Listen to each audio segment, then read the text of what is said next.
जय श्री कृष्णा। राधे राधे। यह कार्तिक मास बहुत पवित्र और पावन है।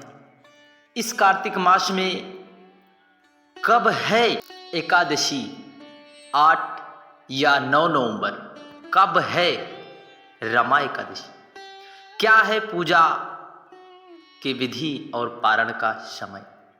इन सब की चर्चा आज हम इस वीडियो में करने वाले हैं। कार्तिक मास तो वैसे ही विशेष और महत्व इसका शास्त्रों और पुराणों में है, फिर भी इसमें एकादशी का भी विशेष महत्व है। तो कौन सी एकादशी है? इस व्रत को करने से कौन से पुण्य की हमें प्राप्ति होगी? इसी सब की चर्चा हम सभी लोग करने वाले हैं और साथ ही साथ एकादशी व्रत की कथा को भी श्रवण करेंगे।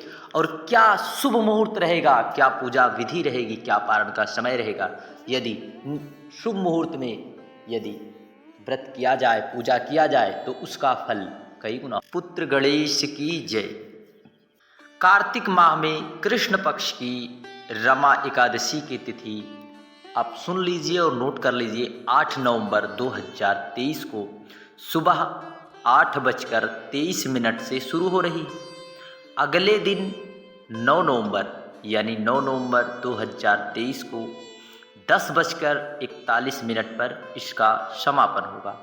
उदया तिथि के अनुसार 9 नवंबर को रमा एकादशी का व्रत रखा जाएगा। कब? 9 नवंबर को एकादशी का व्रत रखा जाएगा। मास कृष्ण पक्ष की एकादशी 8 नवंबर को सुबह 8:23 पर प्रारंभ होगी और 9 नवंबर को 10:41 तक रहेगी। लेकिन 8 नवंबर को दसवीं तिथि रहने के कारण इस बार 9 नवंबर को इस एकादशी का व्रत हम सभी लोग करने वाले हैं। क्या है पूजा की विधि? रमा एकादशी या कार्तिक के कृष्ण पक्ष में पड़ने वाली सब पापों को हरने वाली एकादशी है। इस दिन आप हम सभी लोगों को सुबह सुबह जल्दी उठकर भगवान श्री हरि विष्णु का मन ही मन स्मरण करें, स्नान आदि करके स्वच्छ कपड़े पहनकर मंदिर और को साफ करके भगवान श्री हरि विष्णु के सम्मुख दीप प्रज्वलित करें। भगवान विष्णु को धूप, दीप, फूल, फल नैवेद्य अर्पित करें। इसके बाद विधि विधान से पूजा करें और विष्णु चालीसा और मंत्रों का जाप करें और सभी देवी देवताओं समेत भगवान श्री हरि विष्णु की आरती भी उतारें। और एकादशी के दिन आप विशेष उपाय भी कर सकते हैं। रमा एकादशी के दिन लक्ष्मी वृद्धि और सुख समृद्धि के लिए हम सभी लोगों को इस दिन तुलसी की मंजरी को तोड़कर घर के तिजोरी या पर्स में रख ले। मान्यता है कि इससे धन की तंगी दूर होगी और घर में बरकत आती है। किस दिन? रमा एकादशी के दिन तुलसी की मंजरी तोड़कर जहाँ पर आप धन रखते हैं वहाँ पर या पर्स में रख लेने से निश्चित है धन संपदा की वृद्धि अवश्य होगी। दूसरा उपाय सुख समृद्धि की वृद्धि के लिए तुलसी के पौधे में शालिग्राम को स्थापित करें और विधि विधान से पूजा करने से भी और तुलसी के क्यारे में दीपक जलाने से भी हमारे घर में धन संपदा की वृद्धि निश्चित है।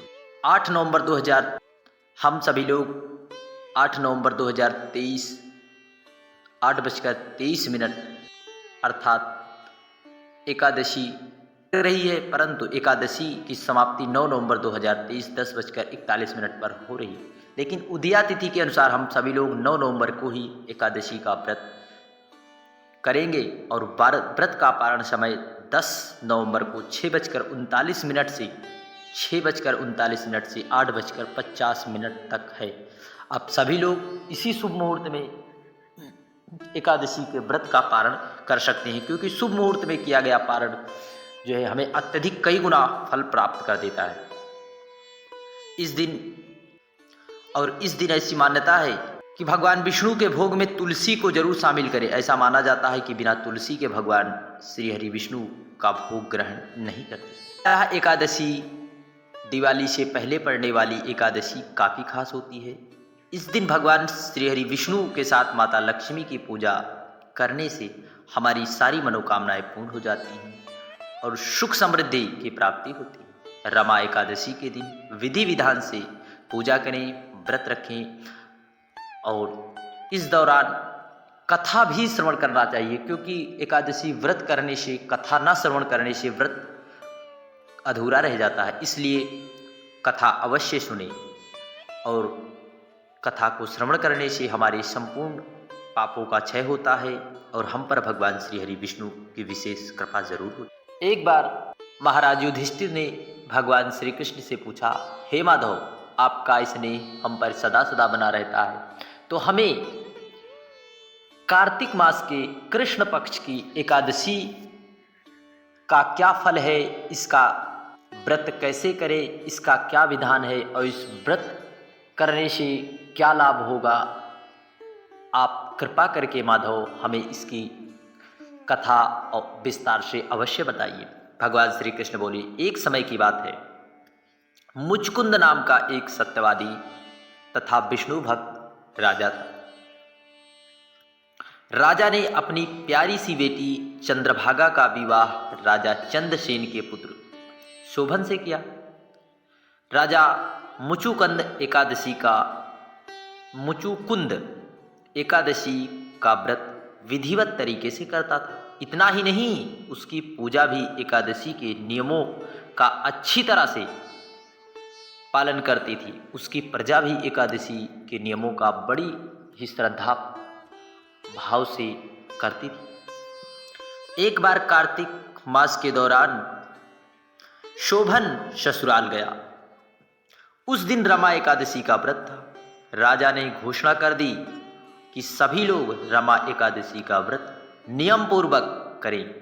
राजा की पुत्री चंद्रभागा को लगा कि ऐसे में उसके पति को अधिक पीड़ा होगी, क्योंकि वह कमजोर हृदय का है। जब शोभन ने राजा का आदेश सुना तो पत्नी के पास आया और इस व्रत से बचने का उपाय पूछा।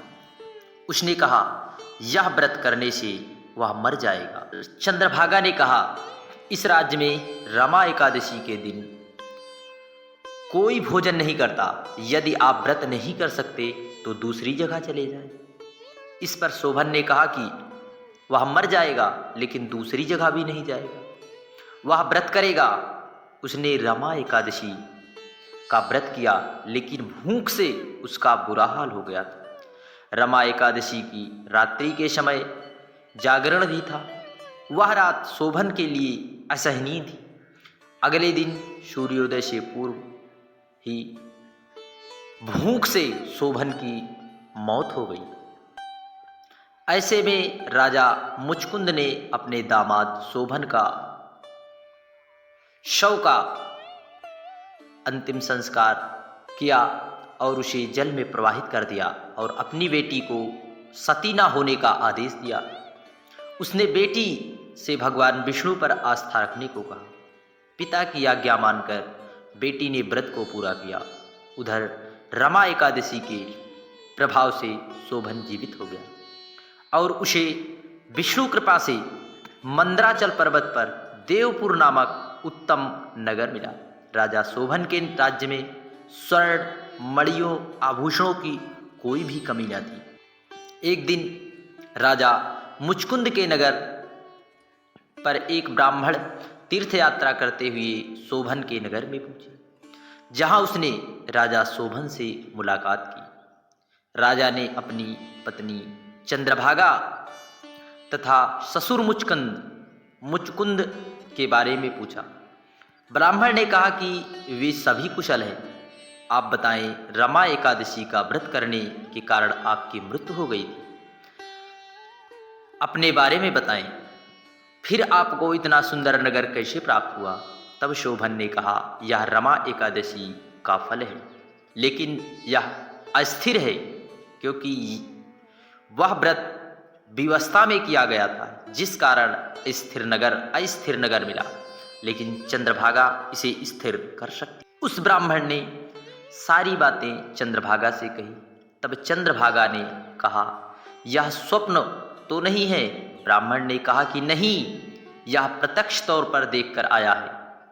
उसने चंद्रभागा से कहा कि तुम ऐसा कोई उपाय करो जिससे वह नगर स्थिर हो जाए। तब चंद्रभागा ने उसे देवनगर में जाने को कहा। उसने कहा कि वह अपने पति को देखेगी और अपने व्रत के प्रभाव से उस नगर को स्थिर कर देगी। तब ब्राह्मण उसे मंदराचल पर्वत पर वामदेव के पास ले गया। वामदेव ने उसकी कथा सुनकर उसे मंत्र से अभिषेक किया। फिर चंद्रभागा के व्रत के प्रभाव से दिव्य देह धारण किए और शोभन के पास गई। शोभन ने उसे सिंहासन पर अपने पास बैठाया। फिर चंद्रभागा ने पति को अपने पुण्य के बारे में सुनाया। उसने कहा वह अपने मायके में 8 वर्ष की आयु से ही एकादशी के व्रत का नियम बड़े विधि विधान से ले रही है और व्रत भी कर रही है। उस व्रत के प्रभाव से यह नगर स्थिर हो जाएगा तथा यह प्रलय के अंत तक स्थिर रहेगा। दिव्य देह धारण किए चंद्रभागा अपने पति शोभन के साथ उस नगर में सुखपूर्वक रहने लगी। बोलिए भगवान श्री हरि विष्णु की जय। रमा एकादशी के दिन प्रातः स्नान करके निवृत्त होकर स्वच्छ वस्त्र धारण करके भगवान श्री हरि विष्णु की पूजा विधि विधान से करने से जिस प्रकार चंद्रभागा ने उस अस्थिर नगर को स्थिर कर दिया और शोभन को पुनः प्राप्त कर लिया, हम सभी भगवान श्री हरि से कामना करते हैं कि सभी के जीवन में जिस प्रकार दुख आए हुए हैं वह सुख में परिवर्तित अवश्य हो।